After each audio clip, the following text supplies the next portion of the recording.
Boa noite, pessoal. Tudo bem? Esperar as pessoas entrarem aqui, esperar o Rodrigo chegar. Esperar o pessoal entrar também. Hoje vai ter que ser com filtro, porque senão sem condições. Boa noite, pessoal. Vamos esperar o Rodrigo chegar aqui para a gente começar a nossa conversa.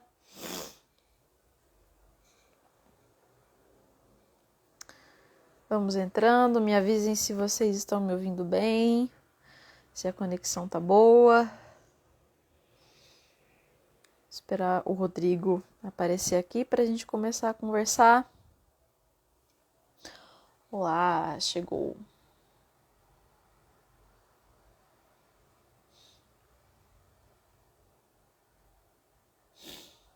Vamos convidar ele aqui.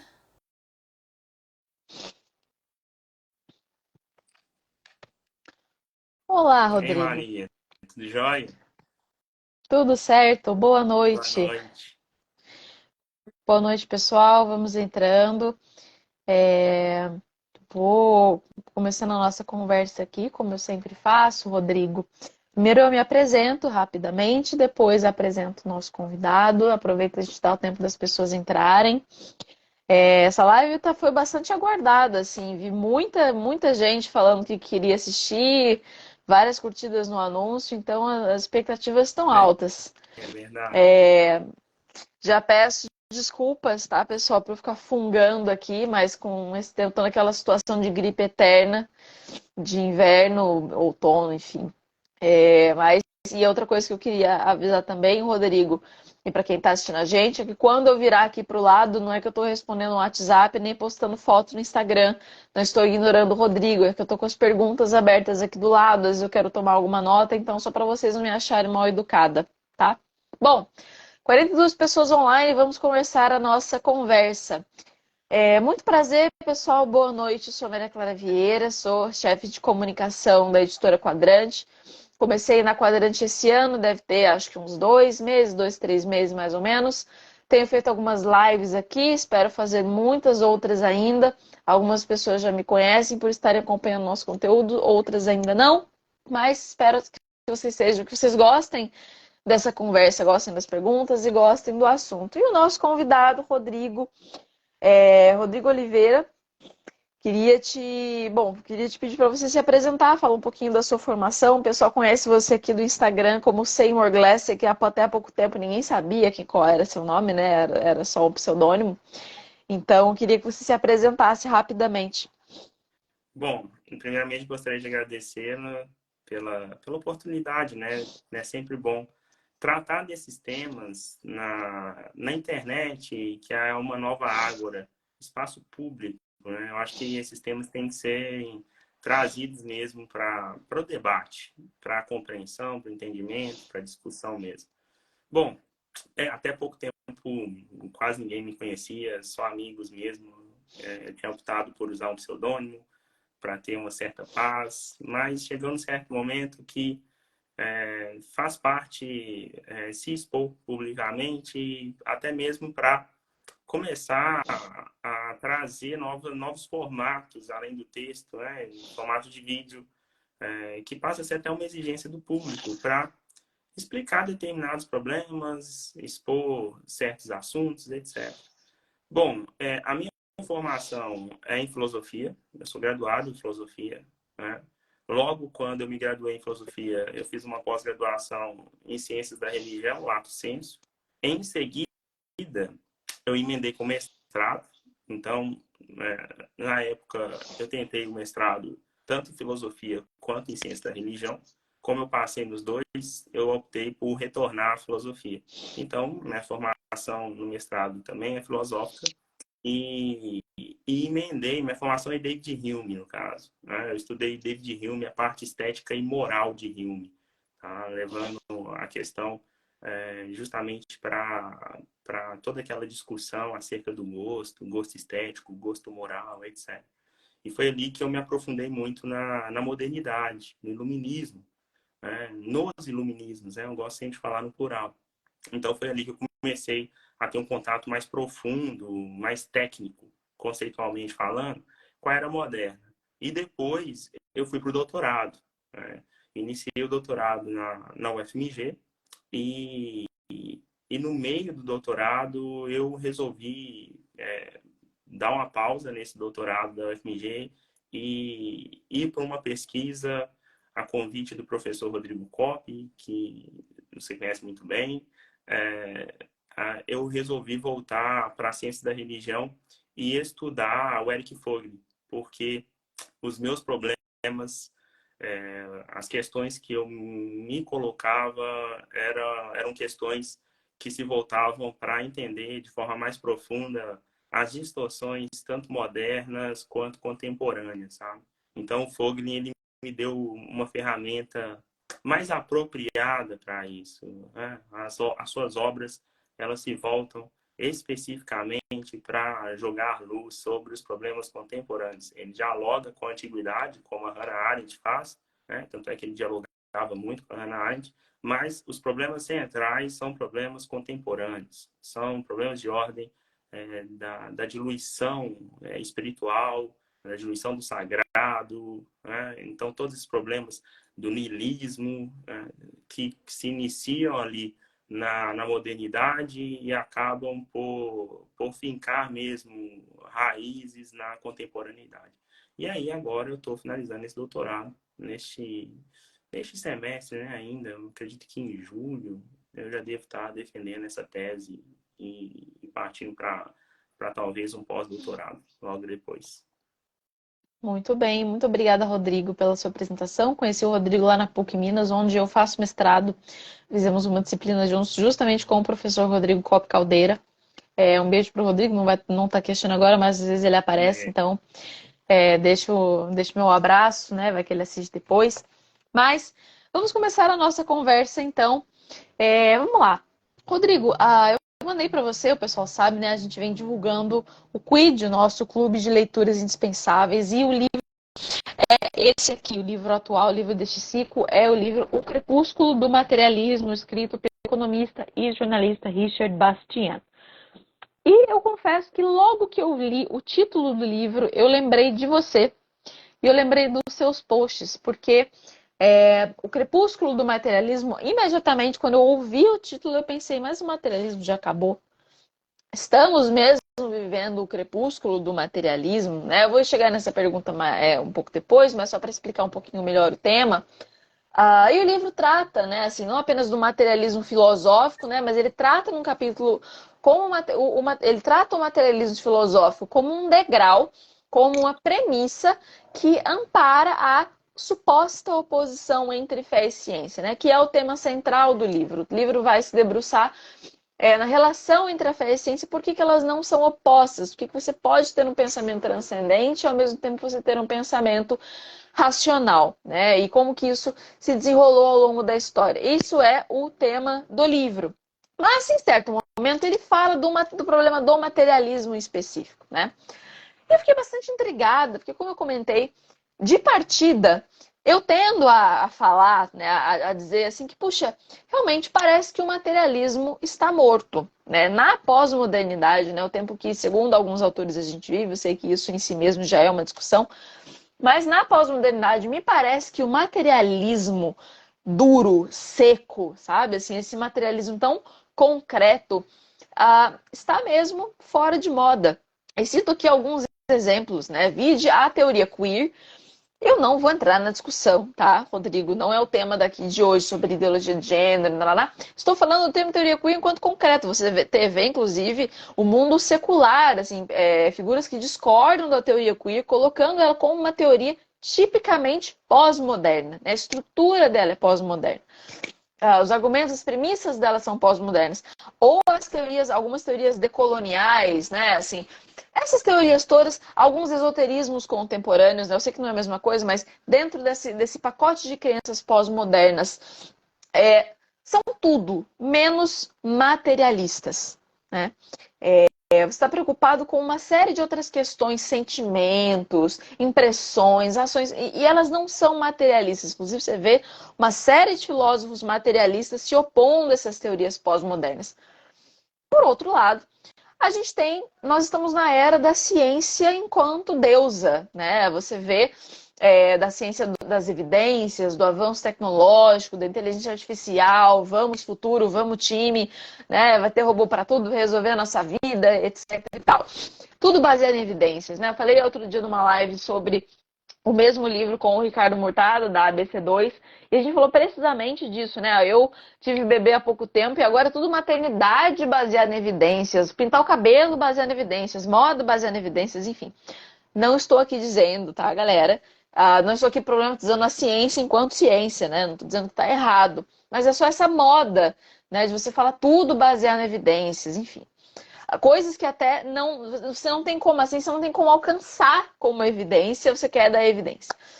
Então, para começar a nossa conversa, depois desse longo preâmbulo, eu queria, Rodrigo, minha primeira pergunta é: o materialismo está morto?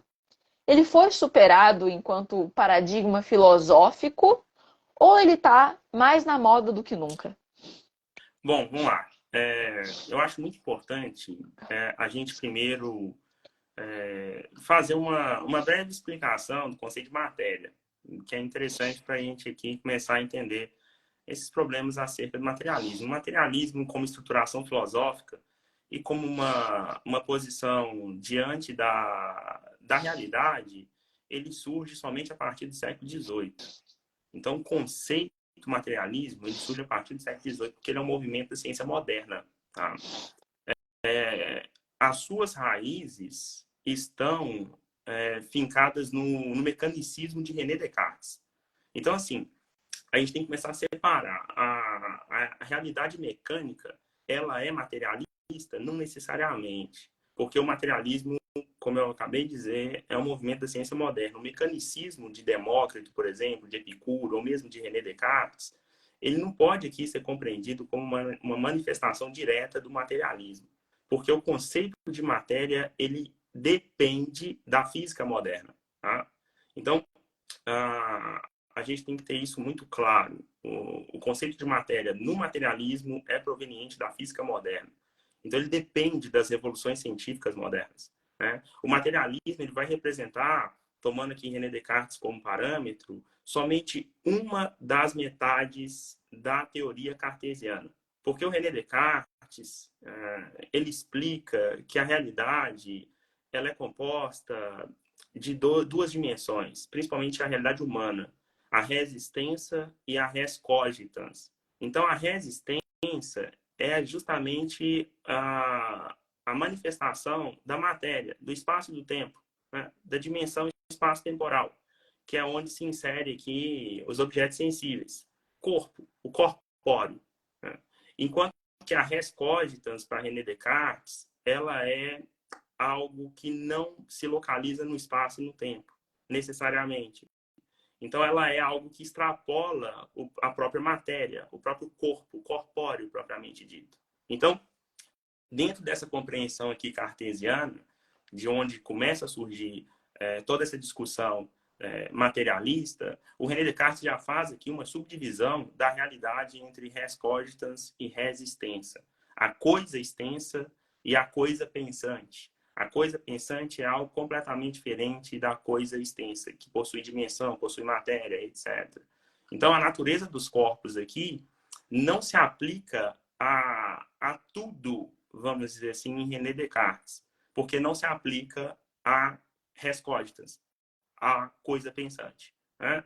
Então, Descartes não faz, dentro desse panorama aqui da resistência, principalmente, ele não faz uma diferenciação entre o inorgânico e o orgânico. Para ele, tudo é corpo. Para ele, tudo é mecânico. Né? Tanto é que ele chega a dizer que os seres vivos são como animais-máquinas.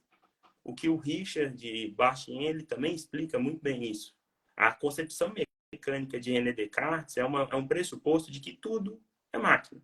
Tudo está sujeito a leis mecânicas. E que vai chegar a um certo ponto que a humanidade ela vai conseguir reproduzir aquilo que a natureza faz espontaneamente. Nós conseguiríamos reproduzir seres tão perfeitos ou até mais perfeitos do que a natureza é capaz de fazer dentro dessa concepção aqui de René Descartes.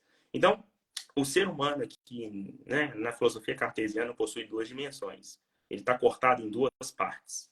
É como se ele tivesse aqui é, subdividido, né, em dois planos, que o próprio René Descartes não consegue explicar isso muito bem. O que o materialismo vai fazer mais tarde? Ele vai cortar essas duas dimensões e focar somente em uma delas. Então, se em René Descartes eu tenho uma coisa pensante e eu tenho um corpo, para o materialismo eu só tenho o corpo. Porque o que eu penso é resultado de sinapses cerebrais, que é uma operação meramente material. Então, o materialismo, ele reduz ainda mais aquilo que o René Descartes estava já reduzindo, né? O materialismo, ele ignora completamente o outro lado para focar somente na resistência, ou seja, no corpóreo. O que antes era dualista vai se tornar uma só coisa, uma única coisa.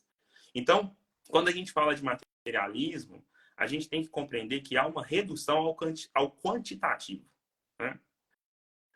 Tudo bem, essa redução quantitativa ela já estava presente em termos teóricos na filosofia cartesiana e em outras filosofias. Se eu for pegar, por exemplo, Thomas Hobbes, ele já faz ali uma comparação do corpo a um mecanismo. Isso é algo muito próprio, é uma discussão muito própria do iluminismo até. Mas o materialismo ele vem dentro desse movimento. Porque agora, tudo bem, é um mecanismo que possui uma alma, né? É tipo um fantasma da máquina. Agora não se tem mais isso, porque agora só se tem corpo. Então o materialismo ele reduz o espírito à matéria. Tudo é matéria. Tá? E tudo bem, você pode até falar, mas Demócrito já fazia isso, porque o Demócrito ele chega a afirmar que a alma é como uma matéria tênue. Mas aqui também a gente tem que diferenciar o conceito moderno de matéria do conceito antigo, porque o conceito moderno de matéria surge, como eu disse, a partir da física moderna. Né? A gente tem que tratar, ter cuidado com esse processo de conceituação. Porque na filosofia antiga, a matéria ela era considerada, assim, geralmente, ela era considerada como um elemento fundamental e primordial que constitui o mundo físico. Então, a matéria ela possuía certas qualidades intrínsecas, como, por exemplo, a eternidade e a imutabilidade. Isso no conceito antigo. Tá? Na física moderna, isso muda completamente, porque a matéria, o conceito de matéria vai evoluir significativamente. A partir das descobertas do século XVIII, até mais ou menos ali em meados do século XIX, a gente vai ter uma compreensão da matéria como partículas subatômicas. Ou seja, a matéria é algo que possui partículas subatômicas, elétrons, prótons, nêutrons, etc. Né? Eu colocaria do século XVIII até o século XX. Mas, assim, quando a gente passa a reduzir tudo à matéria propriamente dita, a matéria propriamente dita, que tudo é aleatório, tudo está submetido a leis que se transformam, a leis que mudam continuamente, que o universo não é eterno, o universo não é imutável. Isso é uma modificação proveniente da física moderna. E se a gente for parar para analisar, o conceito de niilismo já está dentro disso aqui. Pelo menos uma das caracterizações do niilismo. Uma das caracterizações, uma das definições do niilismo é o sentido desesperado da finitude. A perda completa do centro de sentido. Né? Por que a perda completa do centro de sentido? Porque você já não tem uma finalidade. O Richard Bastien, aqui no Crepúsculo do Materialismo, ele vai falar disso constantemente. Você não tem um telos, o termo em grego. Isso eu ia te perguntar. Desculpa te interromper, Rodrigo, mas só porque você usou vários termos bastante filosóficos e técnicos, e como eu não sou da área, talvez alguns alunos aqui, algumas pessoas que estão assistindo também não sejam, mas me corrija se eu estiver enganada, só para a gente conseguir, para a gente avançar na pergunta, veja se eu entendi certo. Mas antigamente, quando a gente falava de matéria, o que você está falando, é que apesar de a gente conseguir, né, até o próprio Descartes partes, ele dá uma reduzida, mas ainda assim, você tem a ideia de matéria enquanto corpo, né? Eu consigo tocar esse fone de ouvido, eu consigo tocar essa buchinha de cabelo, né? Assim, eu consigo tocar a minha mão, eu sou a Maria Clara, eu tô aqui, eu tenho um corpo, eu tenho um coração, uma carne física, né? Ossos, enfim. Ah, você tem essa dimensão da matéria, mas você também tem uma dimensão da matéria que é o corpo pensante, o corpo existente, uma parte um pouco mais transcendente. E atrelado a essa filosofia antiga que você estava falando, você tem um sentido de finalidade. Essa buchinha na minha mão serve para quê? Né? Esse fone de ouvido serve para quê? Eu, Maria Clara, sirvo para quê?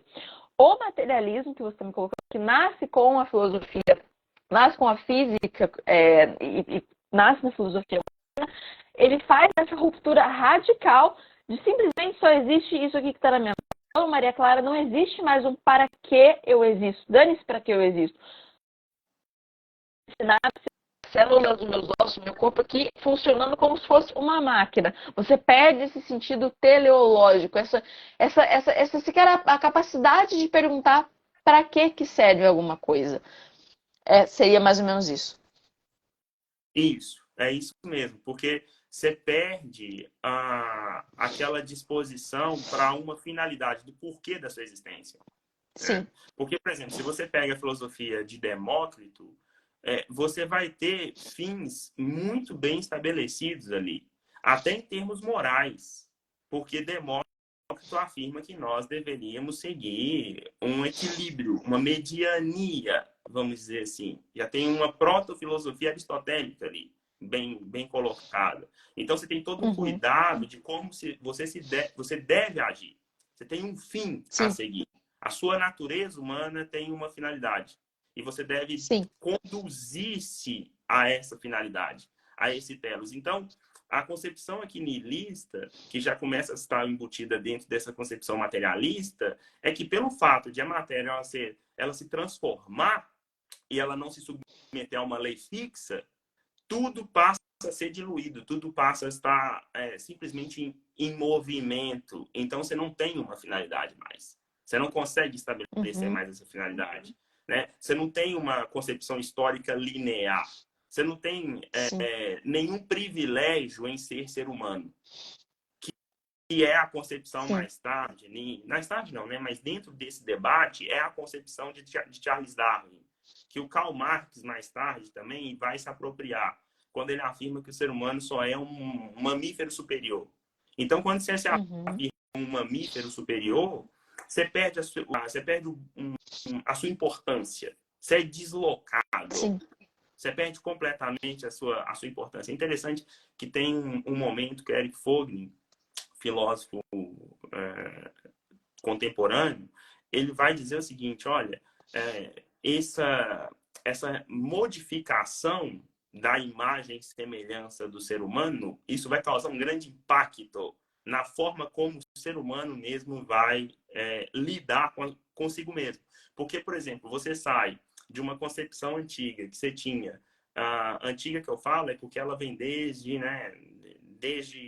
os hebreus, que você tem uma afirmação de que o ser humano é a imagem e semelhança de Deus, e agora você passa a ser a imagem e semelhança de um ancestral comum ao símio, entendeu? Então, tem uma redução. Sim. Você tem uma redução da sua importância, né? Ou seja, você só é mais um animal, entre outros animais. Você só, exato, por um acaso, um grandessíssimo acaso, você tem ali uns neurônios a mais funcionando um pouquinho melhor, assim. Isso, enfim. é por um mero acaso. Sei lá, porque você ingeriu mais proteína, porque você ingeriu algumas plantas que fizeram, A seleção sei lá, natural, isso. né? A seleção, desculpa, que é aleatória, inclusive a seleção natural aleatória te trouxe até aqui. Isso. Então, na visão aqui dos materialistas, o que acontece? O universo ele não vai passar, como também explica o Richard Bachar no livro, não vai passar de uma grande máquina desprovida de qualquer sentimento ou qualquer finalidade. Você não tem um fim. Você não tem mais um fim para a sua existência, né? Você não tem um porquê de existir. E se você for parar para generalizar, isso vai atingir lá os existencialistas mais tarde. O Albert Camus com a teoria sim. do absurdo, por exemplo. Tá? Então, tomando como referência tudo isso que expliquei aqui, o materialismo ele não considera absolutamente nada, nada que esteja fora do reino quantificável. Nada que não Uhum, possa ser quantificado será considerado. Né? É isso que é o materialismo. Dentro uhum, do materialismo moderno, o materialismo antigo, sim. essa afirmação seria um absurdo. Né? Mas para o materialismo moderno, dentro das revoluções ali científicas modernas, isso passa a ser completamente considerado. Porque o materialismo, ele apesar de a gente estar assistindo a uma mudança de concepção, a um certo crepúsculo, mas esse lado permanece. No crepúsculo, você tem ali sabe, uma escuridão ainda presente. Então, a teoria materialista, respondendo diretamente a sua pergunta, ela ainda permanece. Seja como teoria mesmo, como uma atitude existencial. Porque, por exemplo, Uhum, as variações dentro da atitude niilista são variações materialistas, no fim das contas. Porque tudo se reduz à matéria. E a vida sim, não tem um sentido. A vida, sim. você não consegue Então, se direcionar para um fim. sim. Mas me deixa eu fazer uma pergunta, Rodrigo, dentro do que você acabou de explicar, né? Assim, pelo que eu estou entendendo a sua resposta, o que você está dizendo é, o materialismo, ele não morreu, ele só está disfarçado.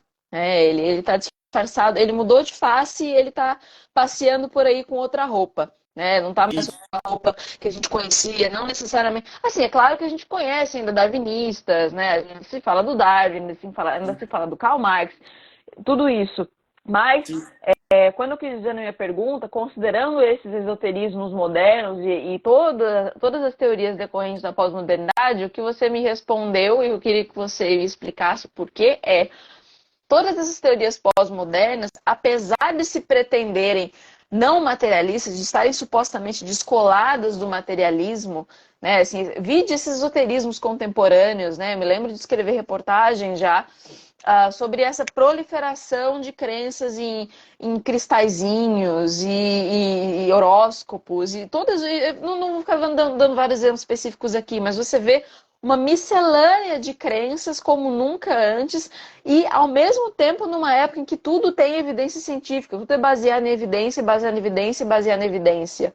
Né? A gente vê, como eu citei, o exemplo da teoria queer, que é uma teoria essencialmente pós-moderna, essencialmente não material. Se tem uma coisa que não é baseada no mundo concreto, no mundo material, é a teoria queer, e está fazendo tanto sucesso, tem tanta divulgação, tem tanto papel.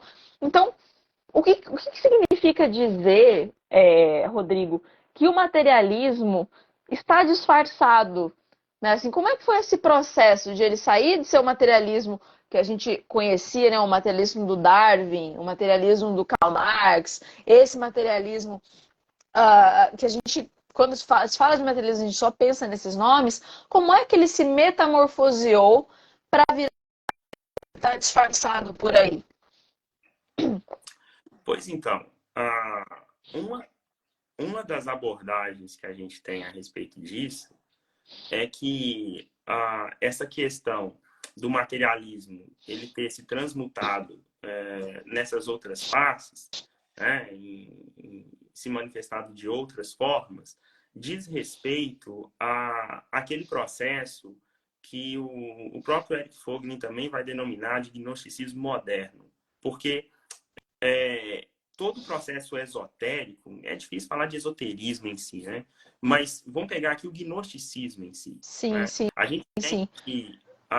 Pode falar.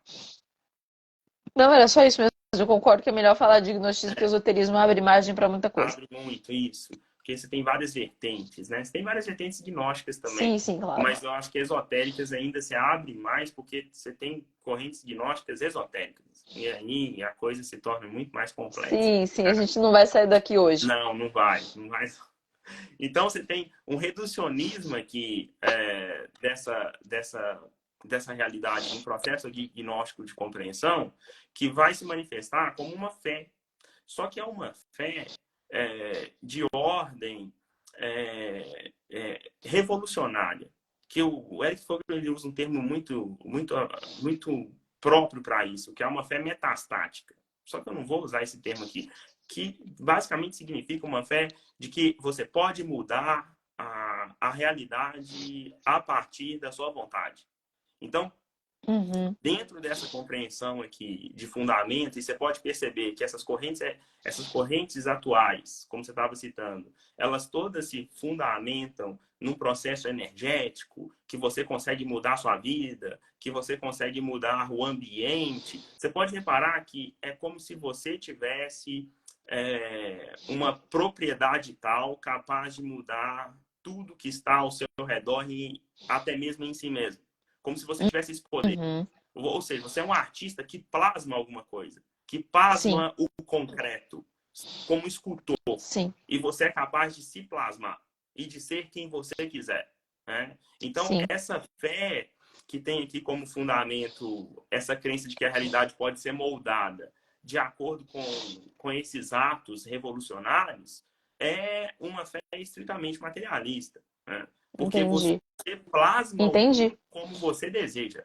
Você coloca no mundo a sua vontade. Então, se, por exemplo, tudo é material, eu sou capaz de moldar o material. Eu sou capaz de ser como um arquiteto. Né? Eu não vou entrar muito nesses detalhes, mas não é à toa que, por exemplo, muitas correntes consideram Deus como um arquiteto. Tá? Faz até referência a isso. Então, o mundo ele pode ser moldado à imagem e semelhança do ser humano, que acredita possuir aqui como se fosse uma chave de libertação para os sofrimentos que assolam a humanidade. Então, você é capaz de moldar a sua realidade para se libertar e libertar todos os demais do sofrimento. Se você for para analisar, a política moderna e a política contemporânea, elas se baseiam nesse processo de que você é capaz de mudar o mundo, por exemplo. Essa é uma visão materialista. Tanto é que o Karl Marx faz uso disso. Nós, os filósofos, pensaram demais o mundo. Chegou a hora de mudá-lo, de modificá-lo. Né? Então, assim como o meio me modifica, a concepção materialista aqui, né? Assim como os meios de produção me modificam, eu sou capaz de modificar os meios de produção e tudo que está ao redor dele, inclusive eu mesmo. Então, dentro dessas concepções atuais, essa ideia de que você pode mudar as coisas está muito presente. É por isso que eu falei, olha, tudo bem, a gente está vendo uma nova abertura aqui que se coloca para além do materialismo. Mas o materialismo ainda é muito presente. As ideias materialistas de mudança ainda são muito presentes. Né? Então, a realidade... Ou seja, todas essas... Pode falar. Pode falar, desculpa. É porque a realidade ela pode ser moldada como se fosse a partir de uma concepção plástica. Né? Como se o ser humano ele agisse para modelar o real, semelhante a um artista mesmo. Né? Então, assim, é interessante que tem um outro filósofo, Léo Strauss, ele fala que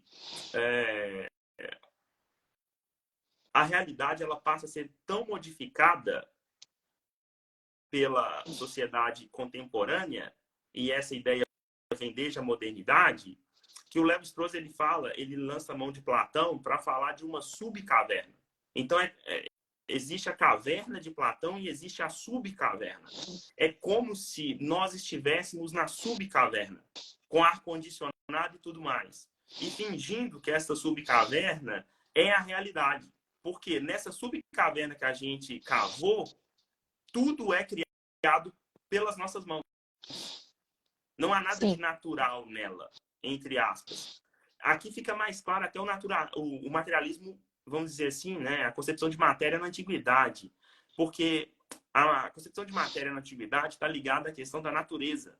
Na modernidade, está ligada a uma concepção mais artificial, de plasmar, de mudar, de colocar a sua vontade sobre aquilo. Seria mais ou menos assim que quando você fala de matéria na antiguidade, você está tentando olhar concretamente para o que existe e não só considerando, como a gente colocou lá no começo, o corpo, né? Assim, não só olhando para o ser humano enquanto animal, mas para o ser humano enquanto ser completo, né? E, Isso seria o materialismo, né? Não apenas olhar para o animal, mas o ser humano enquanto também considerando a finalidade desse ser humano, o sentido teleológico e desse ser humano, correto?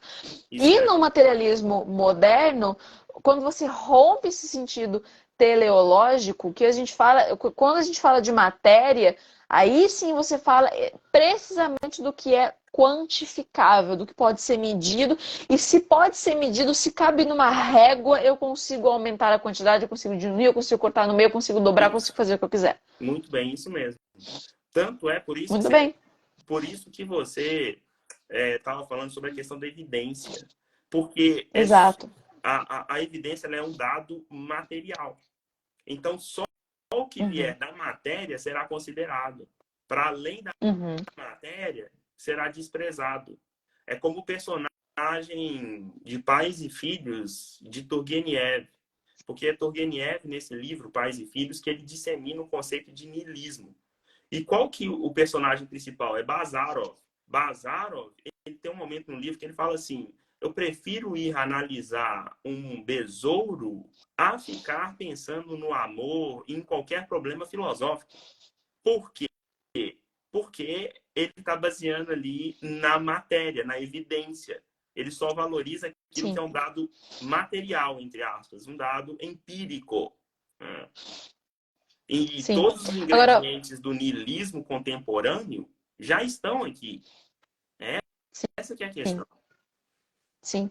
Agora, só para fechar essa primeira pergunta, e a gente falar do niilismo agora, Rodrigo, mas o que você está me dizendo então é que quando a gente fala, por exemplo, da teoria queer, das teorias decoloniais, todas essas teorias pós-modernas, apesar de elas às vezes se fantasiarem de não materialistas, ou se distanciarem desse materialismo clássico, clássico que eu quero dizer, acho que não é o termo correto, né? Mas esse materialismo do Karl Marx, esse materialismo do Darwin, desse primeiro materialismo que surge depois da Revolução Científica, desse primeiro materialismo que vai considerar a matéria enquanto que é quantificável, apesar delas supostamente se afastarem disso, né? Como eu falei, essas teorias pós-modernas que vão tratar da modernidade líquida, né? Assim, que vão tratar o mundo como uma coisa menos concreta, elas ainda bebem da fonte materialista ao tratar a realidade enquanto uma coisa plasmática. Apesar de elas, às vezes, reduzirem um pouco dessa questão quantificável, né? Assim, eu gosto de usar a teoria queer como exemplo, que a teoria queer é uma coisa absolutamente distante da biologia. Se você for tratar, né, o ser humano enquanto animal, você olha para a biologia. A teoria queer rompe completamente com a biologia, né? Sim. Mas ainda assim, mesmo que ele esteja rompendo completamente com a biologia, mesmo que ele esteja rompendo completamente com esse aspecto material, ela ainda está comprometida com o materialismo no sentido de olhar para a realidade como uma coisa que eu consigo transformar a partir da minha vontade. Eu consigo mudar o meu gênero a partir da minha vontade, certo? Seria mais ou menos isso. Sim, a consequência seria essa, porque se você for parar para analisar como não tem distinção entre o que não é material e o que é material, sendo que tudo é material, a cultura nada mais é do que também uma expressão material. Sim, Então, assim, sim, não tem diferença entre o biológico e o não biológico, entendeu? Essa ideia entendi. de que tudo Justamente você acaba plasmando e isso, acabando com todas as diferenças. Entendi. isso, tudo está submetido ao quantificável, ponto final. E como está submetido ao quantificável, você pode moldar isso e modificar como você bem entender. Não tem Sim. variação, não tem diferenciação. Sim, agora faz todo sentido. Bom, para a gente não ficar nesse tema por tanto mais tempo, né? É interessantíssimo, então cabe várias explicações. Eu queria que você falasse, assim, porque no seu perfil você escreve muito sobre o niilismo, né? Essa falta de sentido experimentada pelas novas gerações.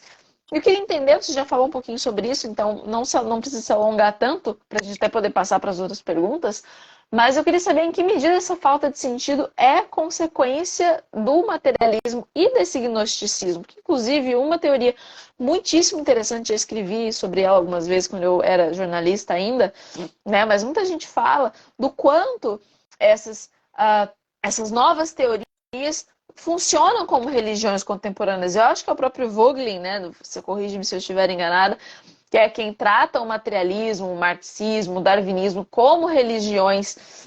Qual que é o termo? Não é religiões seculares? Religião Não me lembro política. agora, tá? Religiões políticas, precisamente. Ele fala em religiões políticas e hoje em dia você vê autores, inclusive seculares, autores mais à esquerda, mais progressista, fazendo um paralelo, né, entre os movimentos antirracistas, os movimentos de gênero, como as novas religiões pós-modernas, as novas religiões políticas, a cultura do bem-estar como uma nova religião. Né? É engraçado porque tudo isso são tentativas de conferir sentido, tentativas desesperadas, alguns dirão, de conferir um sentido ao ser humano. Isso que eu falar, eu tenho a impressão de que esse gnosticismo, essas formas, todas essas formas de teorias pós-modernas oferecem, ou pelo menos tentam oferecer uma perspectiva de sentido melhor da que o materialismo mais antigo, né?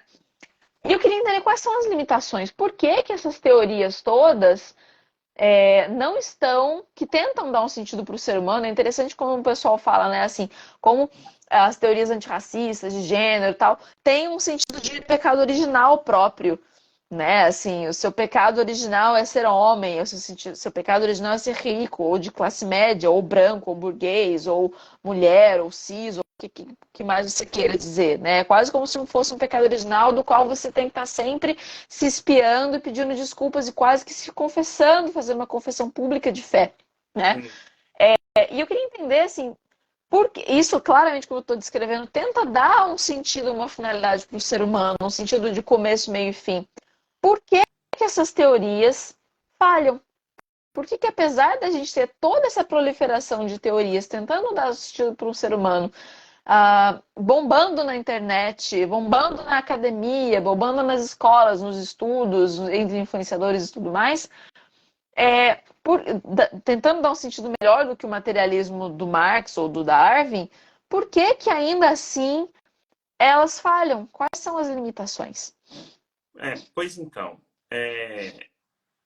se você for parar para analisar, essas teorias atuais, elas são teorias que se fundamentam de forma muito forte em ideologias muito violentas, né? No sentido de há uma tentativa, como você bem descreveu, de estabelecer uma determinada crença, e essa crença ela é fundamentada nessa concepção do gnosticismo moderno, como você bem citou, de Eric Voegelin, de uma crença que o ser humano ele vai conseguir dar soluções para todos os seus problemas. Porém, e aqui eu poderia até citar o Frankenstein, da Mary Shelley, que é um belíssimo exemplo disso. O ser humano, apesar de ele ter um desenvolvimento muito forte em termos de um progresso técnico, há limites nas soluções que ele mesmo se fornece. Então, a crença de que todos os problemas eles serão solucionados pelo desenvolvimento da ciência, fundamentado nessa crença também de que nós conseguiremos plasmar toda a realidade, essa concepção ela é absolutamente falsa, porque ela reduz o ser humano e reduz os problemas humanos ao aspecto quantitativo, sendo que a realidade humana pressupõe problemas que não são quantificáveis. Aqui está todo o problema. Entendi. Porque, por exemplo, se eu pudesse solucionar todos os problemas humanos em termos de quantidade, no aspecto aqui material, né, quantitativamente, eu poderia simplesmente criar um remédio que faria você ter prazer em vez de dor. Só que esse remédio já existe e os nossos problemas continuam se tornando cada vez mais graves. Ou seja, o reducionismo da dimensão humana faz criar outros problemas que são ainda mais graves. É essa a questão aqui. Porque quando, pegando aqui até uma chave do Mircea Eliade, o pessoal fala Mircea Eliade, né? Que, mas eu gosto mesmo de aportuguesar alguns nomes, né?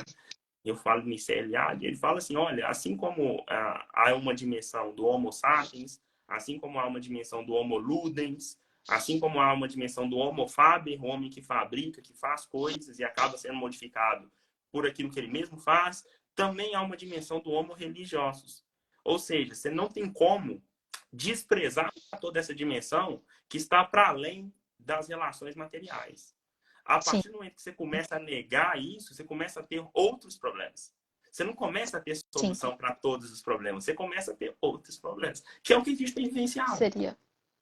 Isso que eu ia te perguntar, Rodrigo, uma coisa que, assim, trazendo a sua explicação para o exemplo que eu dei na minha pergunta, de novo, para que você confira se eu entendi certo, mas como eu comentei, né, a gente tem todas essas teorias que tentam dar um sentido novo para o ser humano, né, as teorias raciais, teorias de gênero, as teorias de cultura, todas essas teorias apontam como se o problema da humanidade fosse os problemas de raça, ou os problemas da humanidade são os problemas materiais, ou os problemas da humanidade são os problemas de gênero, de sexo, enfim, qualquer um que você escolha.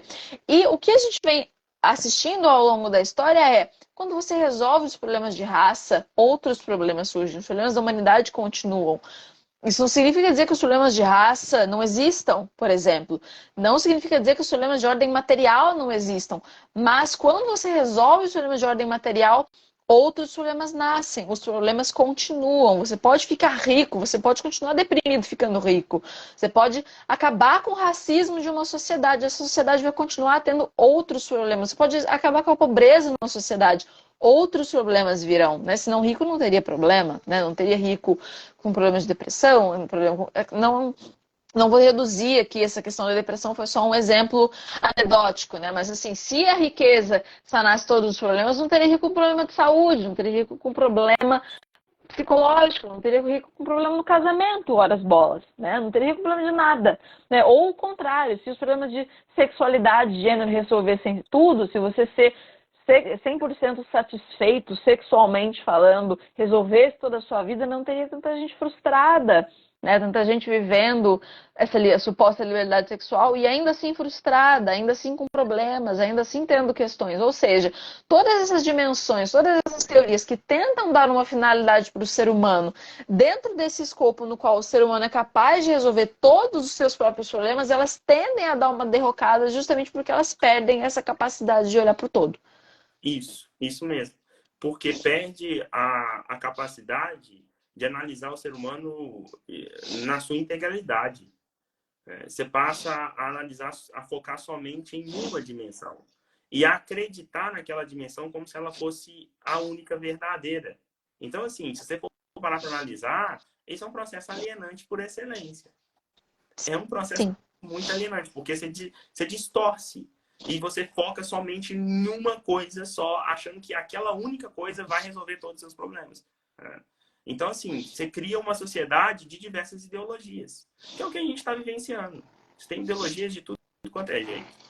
E cada ideologia sim, tem a solução para todos os problemas da humanidade.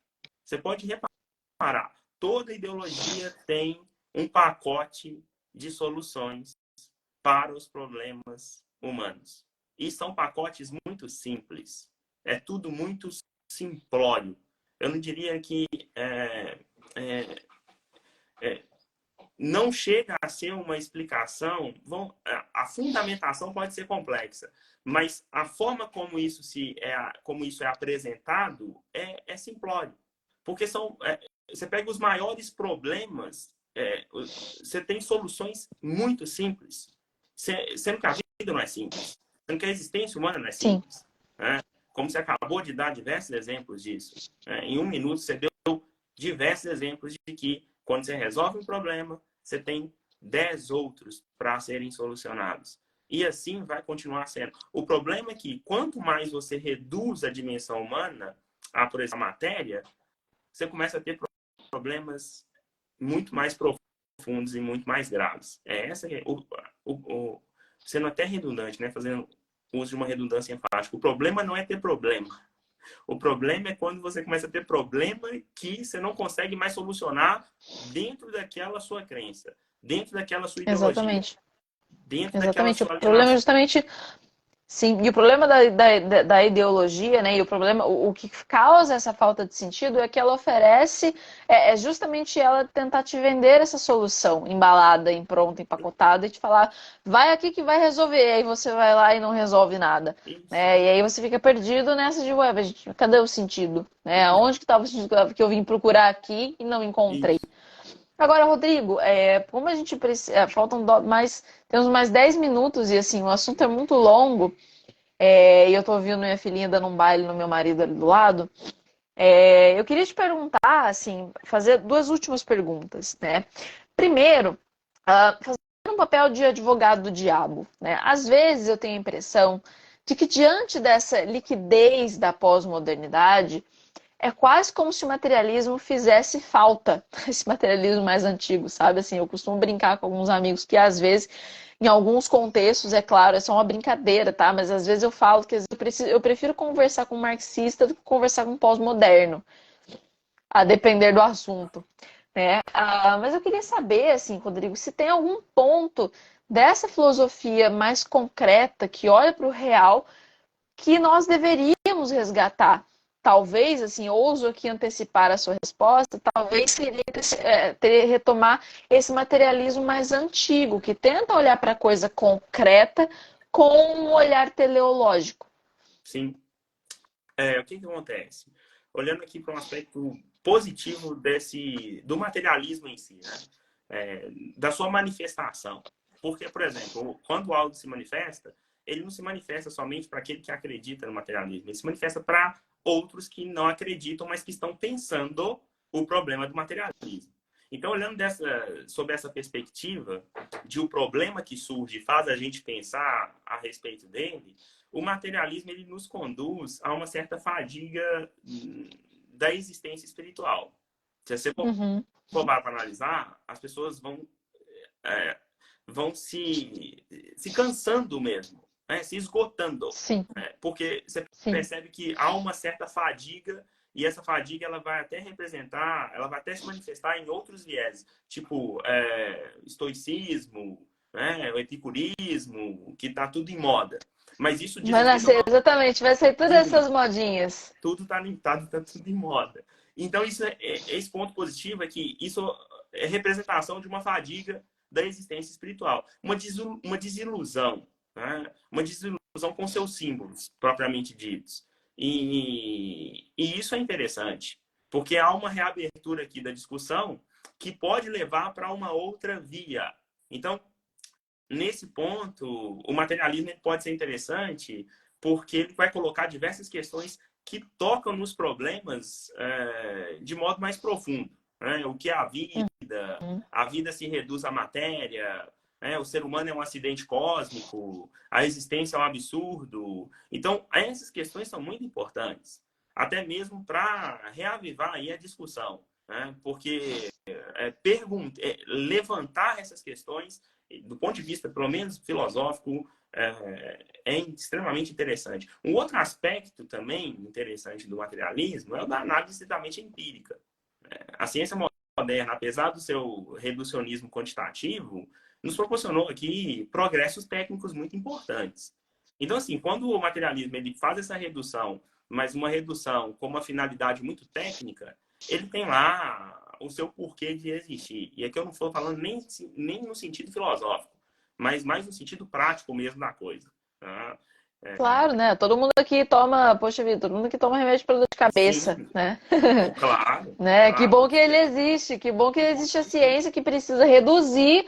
Exatamente, eu não posso olhar para a cabeça da Maria Clara nem para o remédio como uma coisa, um sentido transcendente. Eu preciso quantificar, né? Claro, Quanto que eu vou tomar que vai dar o resultado que eu preciso. claro. Essa quantificação, ela trouxe, sim, diversos benefícios. Mas quando você leva essa questão para o lado espiritual, essa questão para o lado da transcendência, aqui que começa todo o problema. A abertura para a transcendência, para além dessas compreensões científicas, ou para além de todo esse cientificismo contemporâneo, acredito que ela tem que ser voltada a ser buscada, sabe? As questões que o materialismo se coloca são questões que não podem ser respondidas pelos seus próprios métodos. E isso também o Richard Bastien, ele fala muito bem. Ele chega a citar até o Bertrand Russell, numa passagem que o Bertrand Russell fala que tudo tá submetido, tudo está submetido à desordem, que não É vai tudo um grande permanecer nada. acaso, né? Isso, não vai Sim, permanecer nada neste mundo. E aí ele chega a falar, todas essas coisas, ainda que não sejam completamente irrefutáveis, são, portanto, tão próximas da certeza que nenhuma filosofia que as rejeite será duradoura, ou seja, nada vai permanecer. Mas veja só, quando ele afirma que nada vai permanecer, isso aqui não tem prova nenhuma. Qual que é a prova de que nada vai permanecer? Qual que é a prova que o Bertrand Russell tinha, empiricamente, de que tudo é efêmero? Que toda a realidade se diluirá em um nada absoluto? Ou que tudo é submetido a uma ateleologia, uma negação de um fim? Ou seja, as respostas que o materialismo coloca são respostas que... as perguntas, né? São perguntas que o próprio materialismo não consegue explicar. Porque isso aqui é fruto da sim, imaginação. Nada disso aqui passa de uma simples suposição imaginativa. Por quê? Se você for parar para analisar, há coisas que permanecem. Há verdades sim, que claro. permanecem, inclusive na ciência. Porque senão não existiria Sim, ciência. Então, assim, quando o materialismo ele é reduzido ao âmbito técnico, ele produz excelentes coisas. Que são muito... Aqui eu estou falando do ponto de vista prático, técnico mesmo. sim. Mas quando ela... Claro, né? Como você disse, Pode tipo falar. remédio, né, etc. Agora, quando você visa isso para outra dimensão que ele tenta alcançar, mas que não alcança por conta dos seus próprios limites, você começa a ter distorções. E aí eu acho Entendi. que, sinceramente, apesar de o materialismo ele ter um efeito retórico muito potente, há de contradições muito graves e que essas contradições estão começando a ser expostas agora para que a gente volte, pelo menos, a ter uma certa abertura para a realidade, na integralidade do real, e não de forma Sim, fragmentada. E eu acredito, sim. sendo muito sincero, que a própria obra do Richard Bastien vai contribuir muito com isso, o Crepúsculo do Materialismo. Eu estou falando para todo mundo que o pessoal tem que assinar o Quid, porque as obras são realmente formidáveis. Não, falando sério, são obras muito boas mesmo. Agradeço muito pela recomendação, pessoal. As pessoas estão assistindo a gente aqui. Algumas pessoas já perguntaram aqui se a live vai ficar salva. Sim, ela vai ficar salva. Nós vamos publicar, inclusive, os melhores momentos. Nós estamos conversando sobre este livro. Não é sobre o livro em si, é um assunto relacionado ao livro, mas está amparado neste livro Isso. aqui, O Crepúsculo do Materialismo, do Richard Bastien. Se vocês ficaram curiosos com menção ao Quid, esse é o segundo livro do Clube de Leituras. E se você assina o Quid, você ganha acesso à Quid Store. Lá na Quid Store você tem vários outros livros que, inclusive, abordam algumas das questões que a gente está tratando aqui. Eu não posso dar spoiler dos próximos livros do Quid, eu queria muito, mas para essas pessoas que estão assistindo aqui agora, vão me ouvir dizer que vem livros muito legais que estão falando sobre questões que a gente está falando aqui, tá? Questões de gênero, cultura do cancelamento, cultura woke, cultura de internet, tem várias coisas que vão chegar aí que tratam desse assunto que a gente está falando aqui, tá? Então não posso dar mais spoiler se meu chefe viu, paciência. Mas é para vocês ficarem com vontade de assinar o Quid. Agora, Rodrigo, para a gente encerrar a nossa conversa, eu queria te perguntar, né? Você já falou um pouco disso, mas também para a gente ter um fecho aqui. Qual é a via para fora dos tentáculos do materialismo espalhados na nossa cultura? Como que a gente consegue pensar de uma forma que seja racional, que tenha respeito pelo materialismo enquanto ferramenta para que você alcance o progresso técnico necessário, né? Isso, todo mundo quer alcançar a cura do câncer, né? Todo mundo quer ter melhores vacinas, melhores remédios, melhores tratamentos, todo mundo quer que o carro funcione melhor, etc, tudo mais. Como que a gente respeita tudo isso, mas ainda assim pensa de forma aberta ao transcendente? Qual que é o caminho para fora dessa crise que a gente está vivendo? Pois então, a grande questão que a gente está vivenciando é que, por mais progresso material que temos, né, isso não nos basta. O ser humano ele não pode ser reduzido a uma dimensão simplesmente temporal, material. Isso é importante, porque você está lidando aqui até com certas dimensões da dignidade humana, né? Você tem uma vida com uma qualidade de moradia sustentável, etc.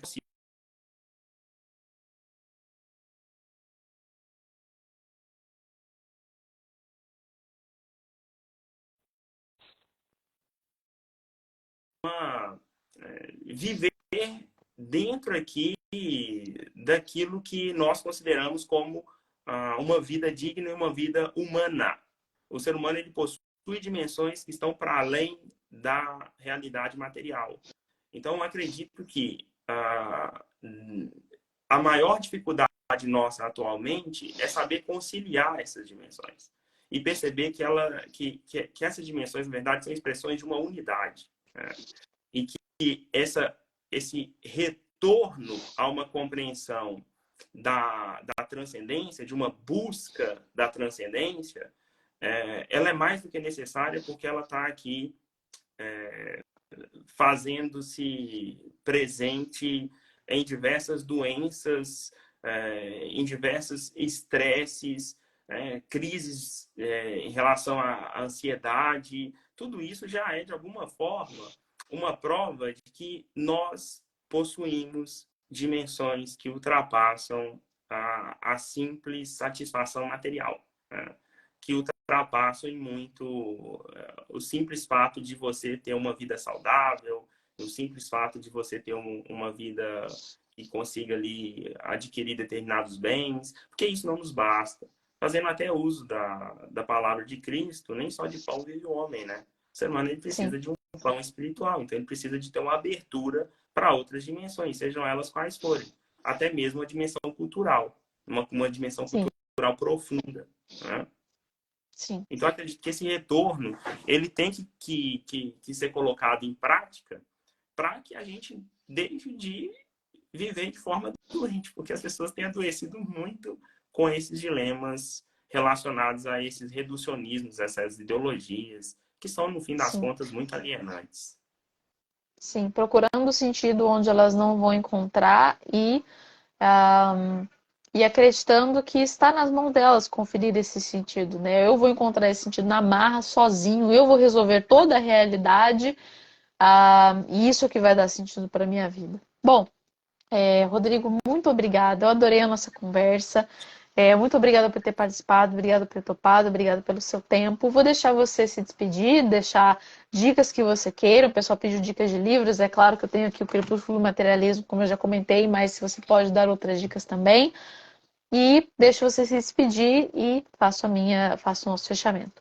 Bom, eu que agradeço, Maria. Muitíssimo obrigado. Eu acho que discutir esses temas, para mim, é sempre um prazer. Muito obrigado pela oportunidade.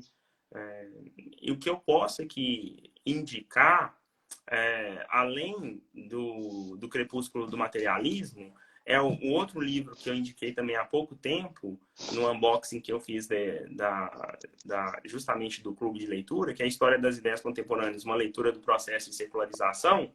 E as pessoas que quiserem compreender todos esses movimentos seculares, esses movimentos materialistas, que se enfincam também numa raiz ateísta, eu indico o livro do John Gray, né? Os 7 Tipos de Ateísmo. É um livro que te dá um panorama muito legal sobre os problemas contemporâneos, as manifestações do ateísmo contemporâneo e com uma linguagem super acessível. Também é uma boa dica. Além desses 2 livros da Quadrante, eu indicaria esse livro do John Gray. Agora, para quem quiser mais indicações, sugiro entrar no meu perfil e ter um pouquinho de paciência, porque aos poucos eu vou indicar diversas obras lá.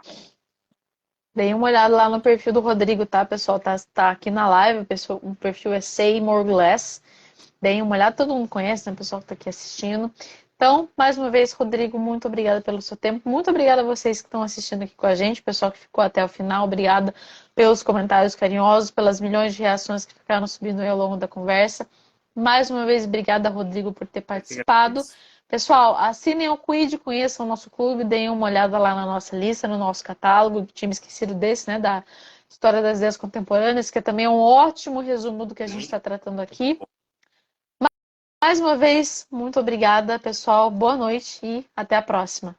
Até mais.